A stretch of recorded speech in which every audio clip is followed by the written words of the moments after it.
Yeah. Tell us how you feel. Good evening. I'd like to call this meeting to order.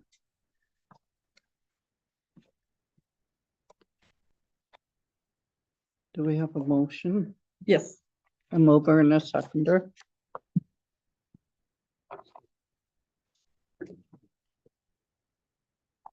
Moved by Councillor Corbett, seconded by Councillor Clark, that this meeting be open at 7 p.m. All in favor? Carried. Next, we have the adoption of the agenda. Do we have a mover and a seconder?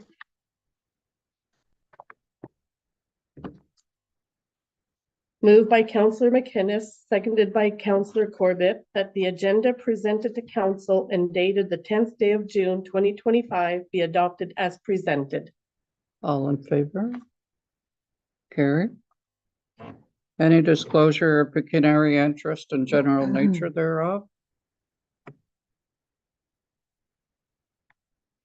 Hearing none, we'll move forward for the adoption of the previous minutes. Do we have a mover and seconder?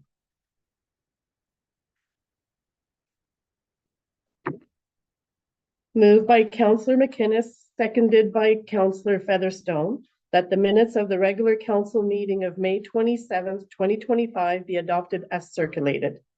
All in favor? Carried. Next, we have on the agenda, presentation and delegation. And I'd like to welcome Jason Gervais with Intact Insurance regarding municipal insurance policies. Thank you, Mayor Paquette. Good evening, everyone. It's nice to see everyone, and I think I've met everybody over the years. But my name is Jason Gervais. I'm one of the regional managers for Intact Public Entities. I reside in North Bay and manage a certain geographic area, which does encompass all the accounts in Nipissing District. So I would listen to your last council meeting, and I understand there were some questions just about the farmers market that Ms. Helm was sort of questioning. So what I thought I would do is go through your policy on how coverage would respond and how it doesn't respond.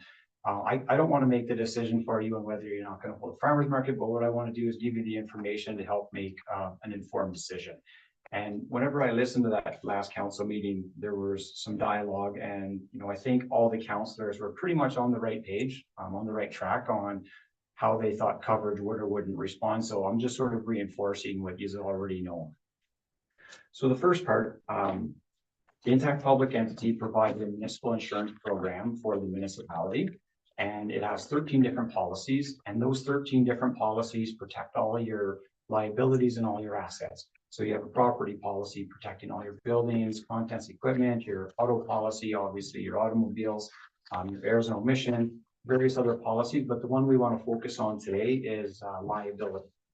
So what is liability? So liability policy provides protection for the municipality if a third party is injured because of your negligence, and then they sue for compensatory damages. That's what triggers the liability policy to respond to your claims. So what's covered under the liability policy? The liability policy is extremely broad, and it's not defined by what's included, it's defined by what's excluded. So there's 14 specific exclusions under that liability policy. And if you can't find one of those exclusions for the event that you want to hold, it's automatically included. So we don't list the events, we're silent on them.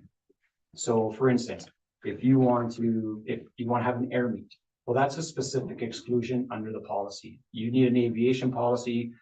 Aviation exposure is better suited under that type of insurance.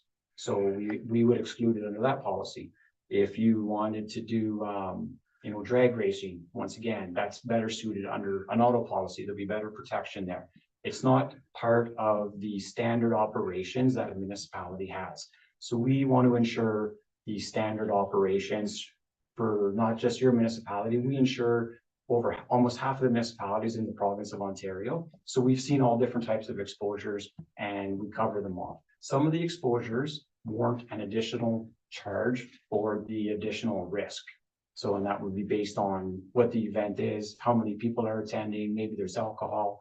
So there's some different variables, but what I recommend, and this is sort of what you did for this particular circumstances, is you run it by your insurance company and get their advice. And we also have a risk management department, and we can give you an email with all kinds of articles just about our best practices for whatever events you want to hold. For instance, if you want to hold fireworks display, there's no specific exclusion for fireworks. So you'd be, willing, or you'd be covered in the event there was any claims if you had fireworks.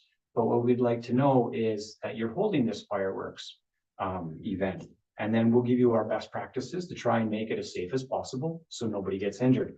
There could possibly be an exposure charge once again, depending on the number of people, how big the fireworks show is, etc. So that whenever we look at the farmers market, there's no specific exclusion for a farmers market. So the municipality could hold a farmers market and it would be automatically included. Now, we would need to know, the number of vendors, the location, all the rating criteria. It would probably be a minimal exposure charge if there was one, and if there was one at all. So that's what your liability policy covers you for. So then in addition to that, we have to look at who's covered, because it doesn't cover everybody. It's very specific. So sort of like the exclusions are very specific, the definition of who's covered is very specific. So we obviously cover the named insured, which is the municipality. So the corporation of the municipality of Bonfield, you're automatically covered. We cover the councillors. No, we don't cover the councillors. Well, sorry. And we cover additional insureds, but we only cover the additional insureds while they're performing duties for or in association with the named insured. So your duties have to be part of the municipal business. So you're covered as a councillor. All the councillors are automatically included as an additional insured. You go down to AMO this summer to the conference, and that's going to be considered a work trip. So if your negligence causes bodily injury to a third party, the policy responds. If you're on a trip in Florida on your own accord, the municipal liability policy doesn't provide coverage for that. So you also have coverage for your committees of council, your employees, your volunteer firefighters, and any volunteer worker of the insured. So all your volunteers are covered, but with the caveat that they're acting within the scope of their duties. That's the important part. So that's what liability insures, and it's also who the liability policy insures. So when you look at the farmers market, if we dig into that a little wee bit deeper, yes, the municipality could hold this event. And if there's a claim, somebody enters, whatever, if it's in your community center or outdoor rink, somebody's injured, and it's the municipalities who's negligent, your policy will respond. The question is are the vendors covered? Would they fall under the definition of an insured anywhere? Are they a volunteer? No, they're not an employee. They're not a committee of council. They're sort of on their own, doing their own thing. They're there making a profit for themselves. They're not under your control. So they're not performing duties for the municipality, and they're selling maybe jam or some type of product. So let's say one of the vendors has jam and they sell a couple bottles to somebody who is having a family reunion, and the jam was contaminated at some point along the lines during the production. And now they serve this jam to their entire family at a family reunion, and there's 20 people that are severely get severely sick because of this, and they sue the municipality. Well, the municipality's covered. They also sue the vendor. The vendor's not listed as an additional insured under this policy, so therefore there's no coverage for them. So they would have to cover that themselves. Now, having said that, the municipality could be held vicariously liable because you're the one who allowed them into your facility. You're the one who allowed them to sell their product there. So the municipality could end up paying for that claim at the end of the day. Is it everything good? Any questions on how that steps on how that coverage would respond in the event of a claim? So I'm here to say it's up to the municipality whether or not you hold the market. We, like I said, we insure a lot of municipalities. There's many municipalities that have markets. Some of them give the facilities for free. Some of them charge per vendor. Some of them charge per event. It varies depending on what the municipality wants to do.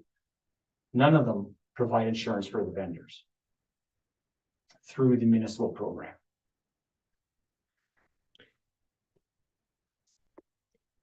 So what steps would have to happen for this to become an official municipal event? Because the history of the Bonfield Farmers Market is it was a great individual within the community who decided the farmers market was a hole that we didn't have, and she just started to rally those in the community to hold the farmers market, typically not on municipal property, really nothing to do with the municipality other than I'd go and spend a bunch of money there. But like, so it was not a municipal event. They're asking for it to be held on a municipal piece of property. That doesn't automatically make it a municipal event. No, So in order for it to be a municipal event, you would need, you want it to be a committee of council. So you would want that event to be, I'm gonna say under control, maybe control is a little wee bit of a strong word, but you would need a counselor on their board. You would need to be advised of their finances, and that counselor reports back to council. And then they would need to be designated a committee of council. And there's just sort of a couple of rules you have to follow, but it's like any one of your other committees that you want to provide coverage for under your policy. But once again, that still doesn't cover off the vendors because they're not part of the municipality. They're acting on their own accord. So they would need to get their own insurance policy. just one follow. If we have an event, say like Canada Day, and they join in, the farmers market join in our event, do they still have to have their own insurance? Yes. Yeah. So we're insuring the municipality. We have to go back to the definition of an insured. And we still couldn't find the language in there for them to be considered an insured. Now, if if you're in charge of everything they sell, right from, they're growing it to their production of it, then you would have control of, the vendor. But that's not going to be the case, because that would be too cumbersome. You would have to try and, assign people to make sure that everything's being done up to the standards of the municipality.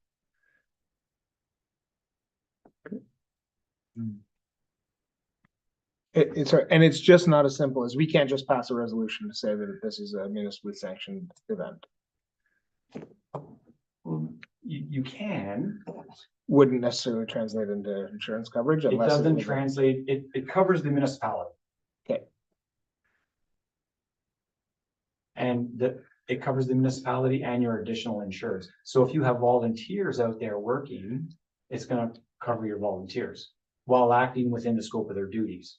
The vendors aren't volunteers. Right. Okay, thank you. That's Okay. helpful. Yeah. So I do have a solution. Okay. Somewhat of a solution. So we have, first off, if you're gonna let them use one of your facilities, you're gonna want to enter into a facility user agreement or some type of rental agreement. And this will lay out the roles and responsibilities of each party. This is, municipality does X, Y, Z. They also have their own insurance to protect them in the event of a claim. The vendor, this is their responsibilities, X, Y, and Z. They also have an insurance requirement to cover their own insurance and protect themselves for their negligence. We're talking about two different negligence. The municipality, someone could come into your facility, slip and fall. Does the vendor want to pay for that claim? Probably not, especially if it's like a mat or something that somebody tripped over that the municipality put there. That's not the vendor's fault. That's the municipality's responsibility. It's the same as if somebody gets sick on the jam. Does the municipality want to pay for that claim? You want to be held harmless. And that's what an agreement does, is it holds each other harmless. It protects both parties from claims. So if the municipality has a claim, all the vendors, not the one, everybody is held harmless. If one vendor has a claim, the municipality and all the other vendors are held harmless. It protects everybody.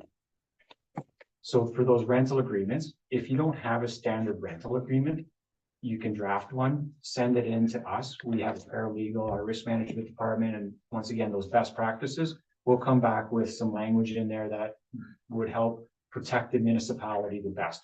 Our paralegals review contracts every day, hundreds a year. So they'll specifically look at the insurance requirements to make sure that they're in favor of the municipality, but that they also protect all the parties that are involved. So what we have is a facility user group program. So it's an insurance policy designed for the user of the facility. This could be a vendor. It could be someone renting the ballpark for a day for a slow pitch tournament. It could be, you know, somebody renting the outdoor rink for a game of pickup. The way it works is it's purchased by the individual renting the facility.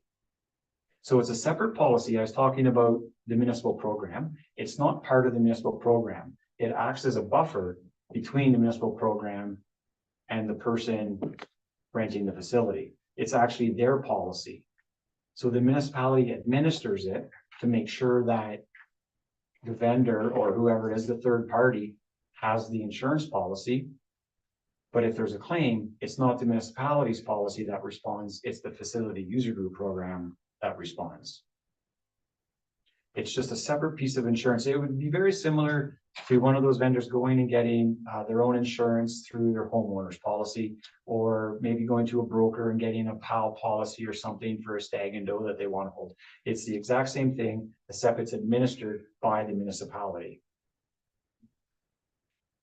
So I brought an example.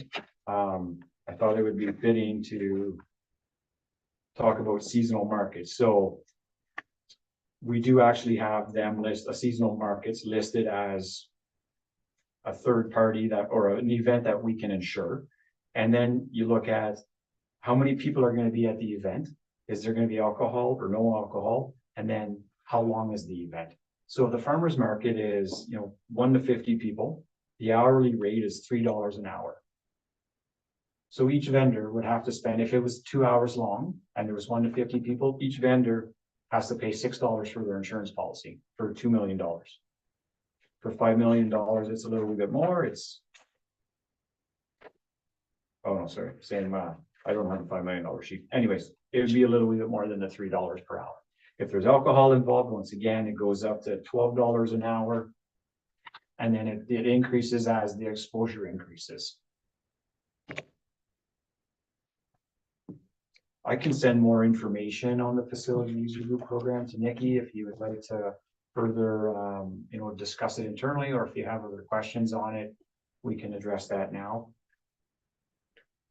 I would just say, I think it's good information for us to have, whether it's in regards to this specific instance or not. It's just good information. If you wouldn't mind sharing with the CAO, that would be fantastic. Sure. I think it's important to note, this isn't, like I said, it's not the municipality's policy. The third party pays for it. Right.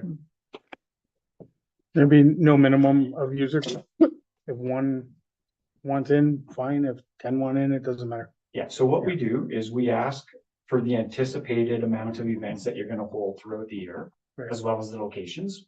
So if you're going to have the outdoor rink, maybe a park, community center, just give us a list. The anticipated amount of rentals over 12 months, we'll charge you a deposit premium.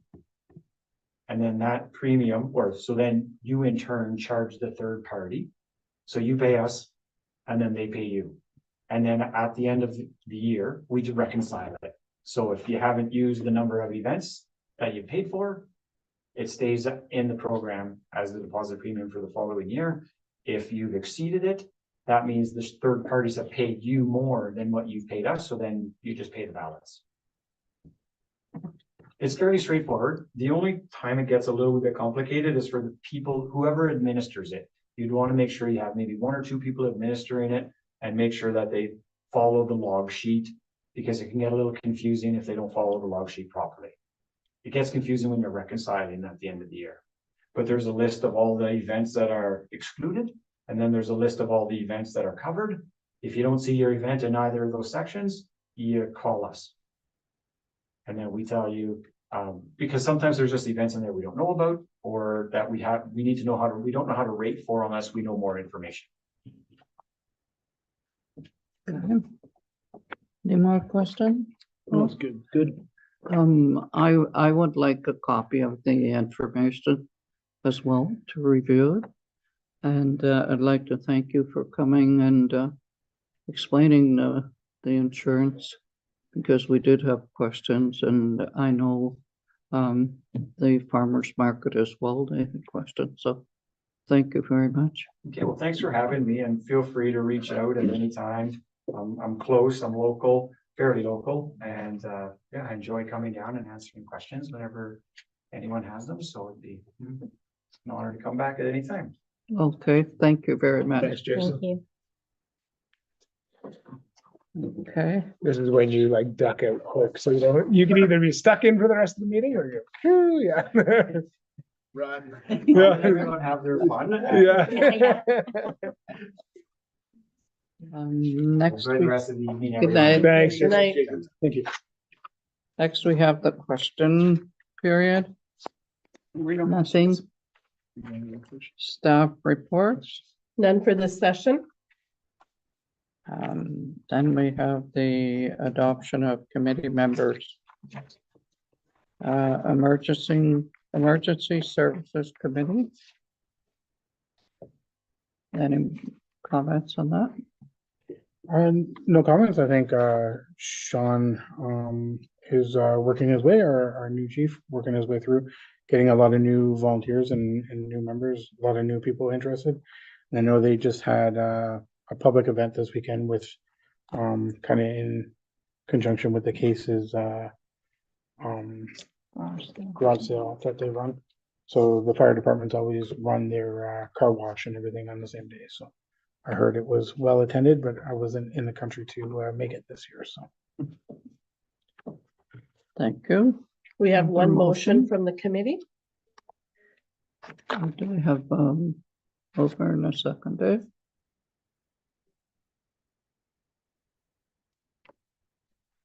Moved by Councillor Clark, seconded by Councillor Corbett. Whereas the Emergency Services Committee reviewed and approved the facial hair policy. Now therefore, Council for the Township of Bonnfield hereby adopts the Fire Department facial hair policy to comply with the use of respirators, SCBA requirements for emergency response. Any question? No? All in favor? Thank you. Next, we have Planning Advisory Committee. So we met, I believe, June 3rd, and there's a motion tonight where the committee made a recommendation to council for a piece of property that was being severed and added on to the neighbor's property. So I will save all the details for the mayor to read it in the motion. Okay, could I have a mover and seconder?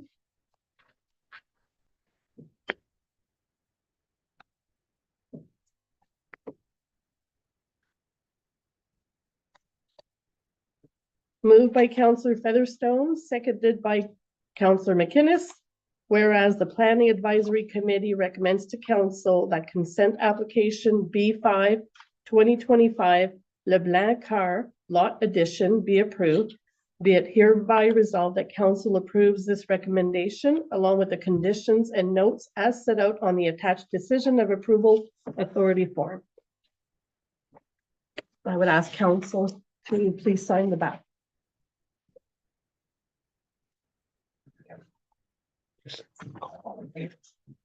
Oh, okay. All in favor? Carried.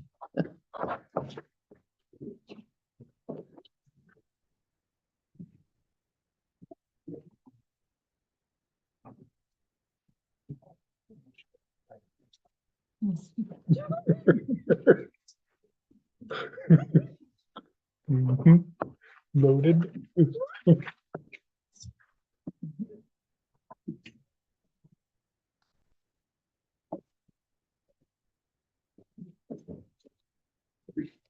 Get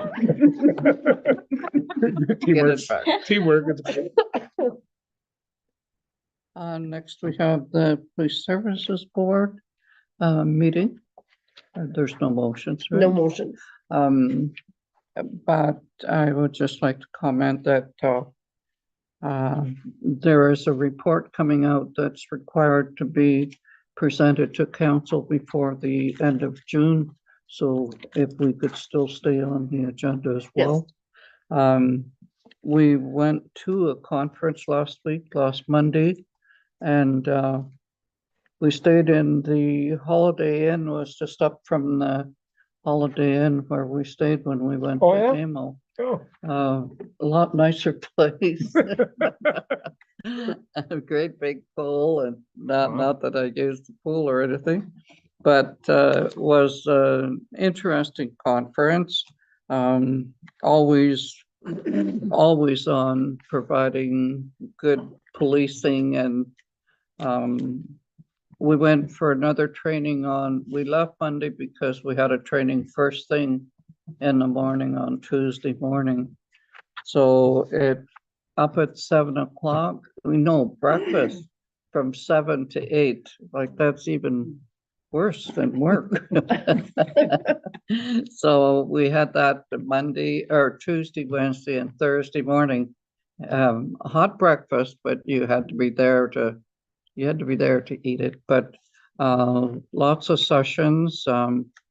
They did bring in, I believe it was the Mohawk Band, were a reservation, not music, reservation, and they now have their police services board, which is something that the reserves has been working on for a long time, and they have a police services board. The commissioners were there, making a presentation. The Solicitor General was there and spoke to us about policing. And then speaking to the people on our board, there were 3 of us went there.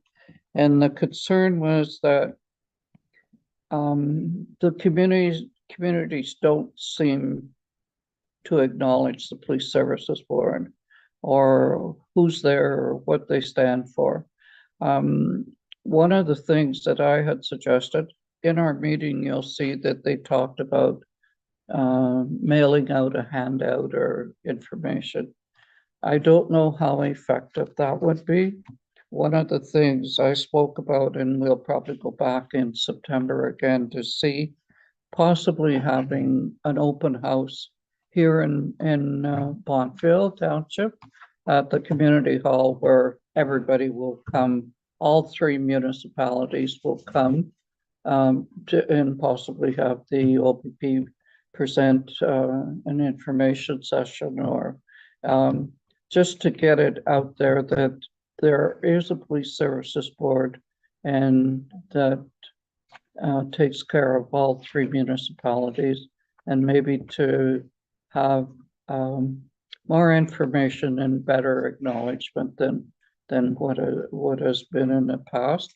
I think that when we went to the meetings where all the boards had complaints, and I said, I think there's something wrong with us. We're not complaining about our board, but everything has moved along so well, and we have our logo, we have our insurance in place.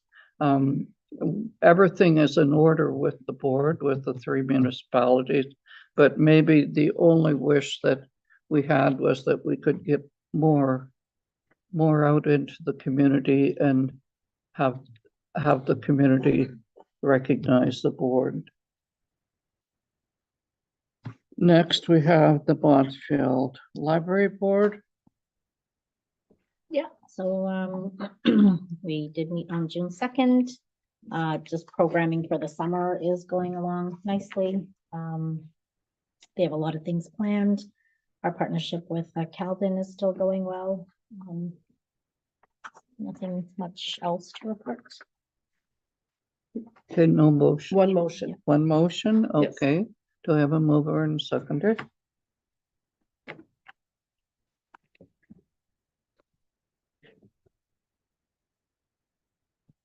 Moved by Councillor Corbett, seconded by Councillor McInnes. Whereas the Bonfield Public Library Board approved the board honorarium policy 2535 on June 2nd, 2025.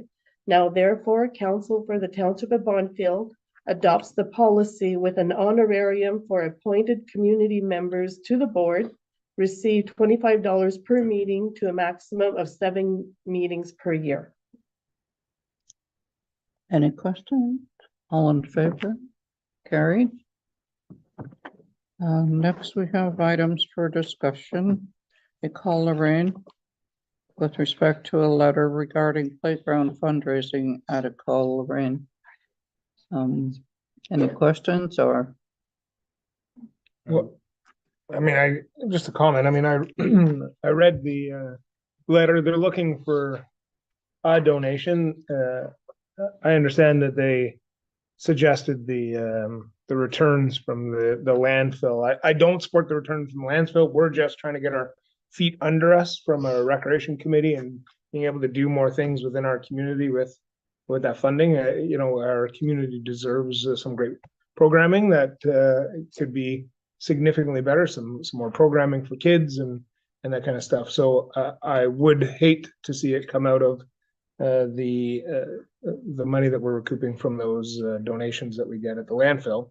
I'm not opposed to having a conversation to see if there is any financial support. I don't think it's without precedent that municipalities would make a contribution. It doesn't have to be it's a $70,000 bill. That's not obviously the municipality is not going to be looking to.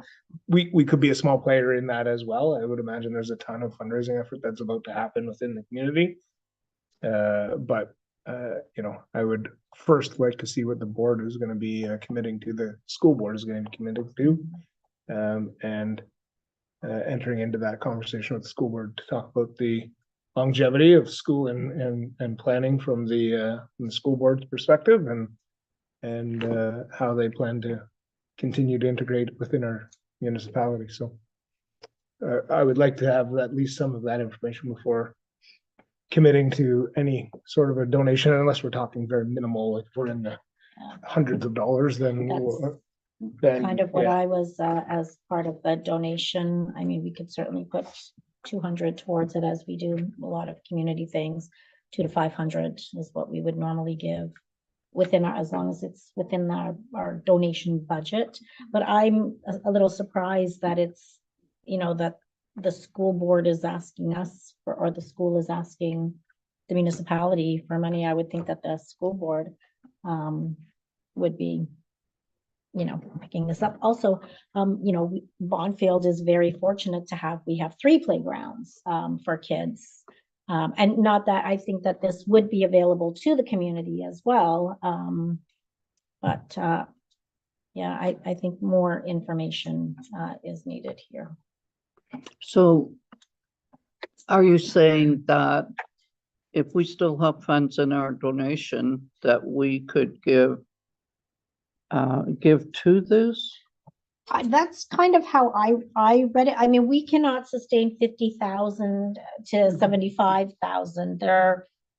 We are not, and I'm not even, I think that this is the French Catholic School Board, correct? Yeah, so I'm not sure why they wouldn't be coming in to assess or, what's going on. Also, I would like to know what's the population of the kids? How many children do we have there? So, if it's not that, I mean, but if we, did the math for $75,000 per child, how, I think along the lines of what you're saying, right? What is the future? What is the plan? And, can we, if it is French Catholic, could we maybe see about having an English speaking portion? Or I don't know how the boards work, or if they would merge into 2 schools. I know that there are high schools that have the Catholic and the non-Catholic right beside each other. So I'm not sure if we could share this facility and then serve a greater portion of the community. That would be awesome. But yes, as far as the donation part goes, I think. I mean, it's always tough because they're not asking for a number. No, So, I mean, 50,000. Yeah, well, they're not that's not asking gonna 50, they're not asking 50,000, but what typically I would have liked to have seen is the school board would have said, listen, we're willing to invest we'd like to put in a $75,000 playground. The school board's gonna put in $65,000. We're gonna look to the community, not just us, the broader community for a fundraising campaign. And then you get a committee together and they rally and they do all kinds of fundraising, and sure, the municipality might be a part of that. So if they're looking for more than a couple of $100, then I would definitely, all of those conversations, quite frankly, if it's a couple $100, I mean, all of those are good conversations to have, but it doesn't need to hold up a donation for a couple $100. So I Yeah, think we have that in the budget left for donations this year Yeah. anyways. If it's like Right. $500, we have that. Yeah. I'm sure we have that left in the budget. Yeah, so I'm not opposed to that. I think this is just really early for them. I think this is something that they just kind of stumbled on now. Playgrounds need to be inspected, Mhm. and the one that they had didn't meet criteria to be certified anymore. So I think this is brand new to them. I don't think they were planning on this. But is it normal to come to a township for money like Usually this? not So- first. I don't know. Maybe your CAO would know. I know I know in Hamilton, because the school's playgrounds are pretty substantial and it serves the community. So a lot of the community members go. It's a little different here with it being super small town, small community with our own parks and our own playground, but Yeah, and obviously Hamilton has a way bigger tax budget, right? I just wouldn't think they would come to the municipality for playground equipment money. If I could, your worship, I would like to make just one more point in case anybody from the school board's listening. If they're looking for public dollars, if they're looking for municipal contribution into this, which comes from our general taxpayers, then it needs to be open to the general public. Right now, they've gated off their backyard. It's not open to the general public, so it is for those individuals that attend that school only, exclusively. So Not if you those climb the gates, fence. not if you climb the fence. So obviously, we'd want to be wanting to make sure that we share a philosophy with that board that this would be general use, open to the public play facility. And for this site specifically. Yeah, And it was open to the public until people abused it. Yeah, So yeah. they had to close it off because they were finding So broken maybe it's not bottles and intentional that. people were using quads on it and ripping up the playground get it. and things like that, right? I understand why they did it, and it's just, hey, listen, if we're investing the public dollar and we're stewards of that, then I think it's only fair that we would look and say that it would need to be accessible to the public.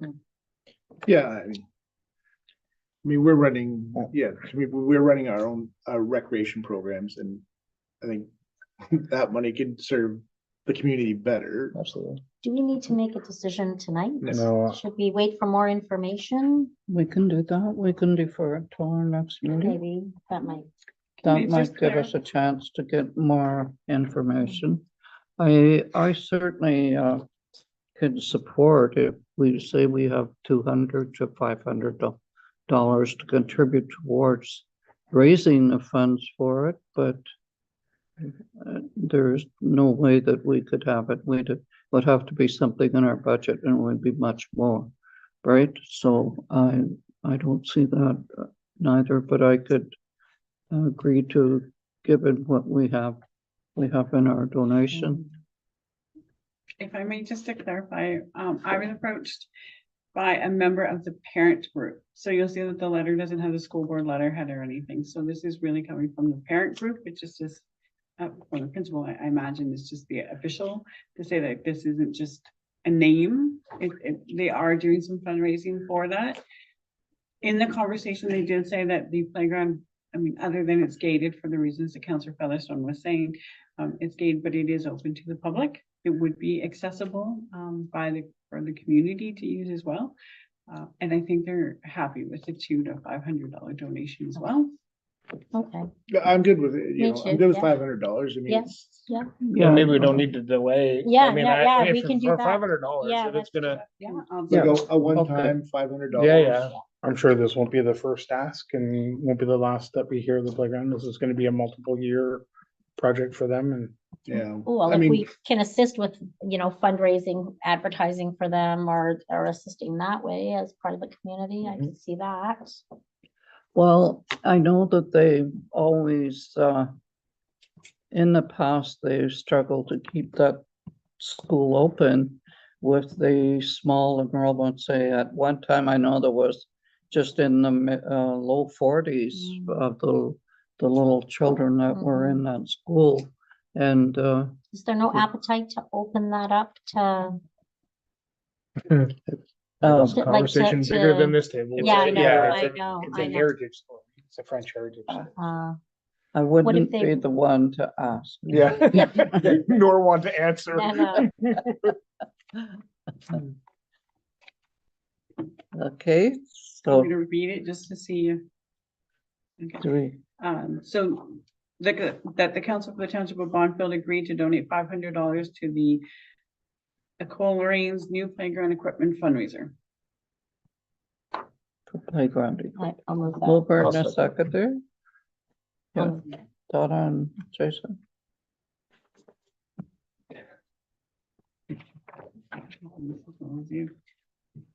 So moved by Councillor Clark, seconded by Councillor Corbett, that the council for the township of Bonfield agreed to donate $500 to Claire Lorraine's new playground equipment fundraiser. All in favor? Carried. Okay. Next, we have resolutions considered for adoption. That's Phenom. Did we ask for those before, yes, eh? You did. Okay. Could I have a mover and a seconder for 10A? Moved by Councillor Corbett, seconded by Councillor Clark, that the council for the township of Bonfield supports the resolutions resulting from the Phenom Annual General Meeting. All in favor? Carried. Next, we have the municipality of Kincardine. Bill 5, Protect Ontario by Unleashing Our Economy Act. Do we have a mover and a second?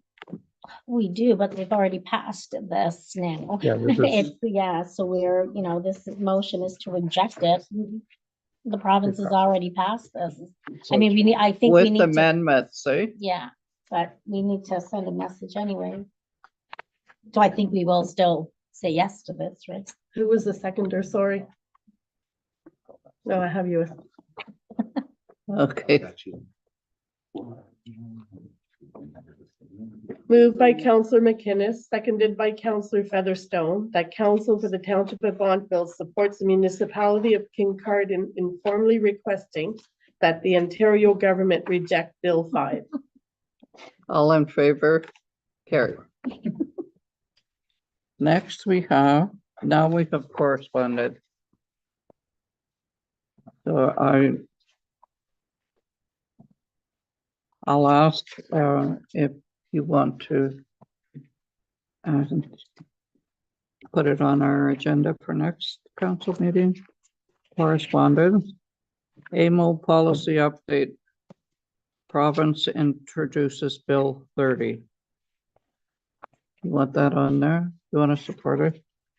Town of Lympton, Wyoming, pausing Bill 5. Yeah, we would support that. Yeah. And next we have Bruce County enabling a municipal response to tariffs. Let us buy Canadian, right? Yes, ma'am. Mhm. And then DPSMA supporting municipal ethics through access and education. Sure. Okay, Mother and apple pie. so that'll be all on our next agenda. Then any closed session? Sorry, we need a mover and a seconder to, Oh, to accept Accept the the- correspondence, sorry. All in favor? Carried. After you finish it. And then next we have the closed session none for this session. and confirmatory bylaw. Do we have a mover and a seconder?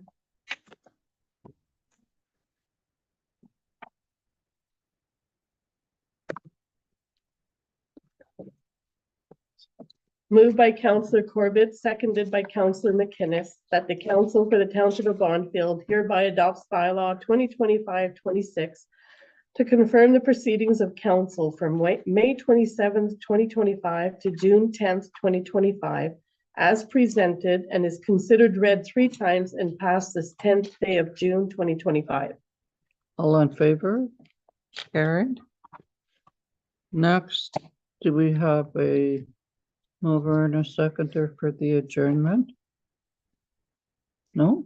Yeah, yeah, I watched 2 hands go up. Everybody. Yeah.